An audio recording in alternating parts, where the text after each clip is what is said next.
समृद्धी महामार्ग हा entry point Indore railway सम्राट बाळासाहेब ठाकरे महाराष्ट्र समृद्धी महामार्ग आपले सहर्ष स्वागत.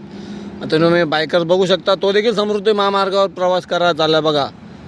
पीसी डॅमच्या दिशेने आला आहे आणि समृद्धी महामार्गावर तो त्याने त्याची बाईक वळवलेली आहे. आणि अजून एक 4 व्हीलर ती देखील पीसी डॅमच्या रस्त्याने आलेली आहे, समृद्धी महामार्गावर चाललेली आहे.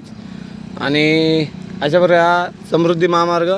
आणि एक रिक्वेस्ट होती की मी आता बऱ्याच गाड्या पाहिल्या ज्या इथून येतात आणि सरळ जे बॅरिकेड्स लावले ते जाऊन थांबतात. जाणं बाजूनी आहे, समृद्धी महामार्गाने बाजूची वळण आहे, परंतु त्यांच्या लक्षात येत नाही. तर इथनं डाव्या हाताला समृद्धी मार्ग, डाव्या हाताला राहा असे बोर्ड आहे ना, साधारणतः वडपेपासून इथपर्यंत 7-8 ठिकाणी तरी पाहिजेत, म्हणजे लोक त्यांच्या रस्त्याने बरोबर जातील, कुठेही त्यांना म्हणजे अडथळा येणार नाही. या ज्या गाड्या तुम्ही पाहू शकता त्या बाजूच्या लेननी जातात, चुकीच्या रस्त्याने बघा, चुकीच्या रस्त्याने चालल्या आहेत, गाड्या फसतील बघा. हा जो काली गाडीवाले तो समजला, तो बरोबर बाजूने गेला. हे बघा, एक गाडी जरी गेली चुकीची तर त्याच्या मागे बाकीच्या गाड्या चुकीच्या जातात. त्यामुळे तो बोर्ड लावणं खूप जरुरी आहे. फार वडपेपासून उजव्या हाताला राहा, डाव्या हाताला तुमच्या गाड्या द्यावा, समृद्धी महामार्गात असा बोर्ड वडपेपासून ठिकठिकाणी लावणं जरुरी आहे. कारण गाड्या सुसाट येतात, सरळ जातात, तिथे गेल्यावर त्या गाड्या थांबतात नाही, पुन्हा वळण घेतात आणि ह्या जो समृद्धी मार्ग याच्या बाजूने जातात.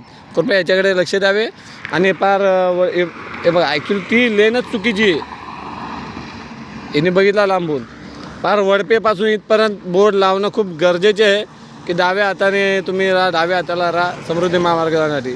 तेव्हाच ज्या गाड्या आहेत त्या येतील आणि योग्य त्या दिशेने समृद्धी महामार्गात येणार, तिथे गाड्या फसतात, जसे की मी आत्ता तुम्हाला दाखवलं.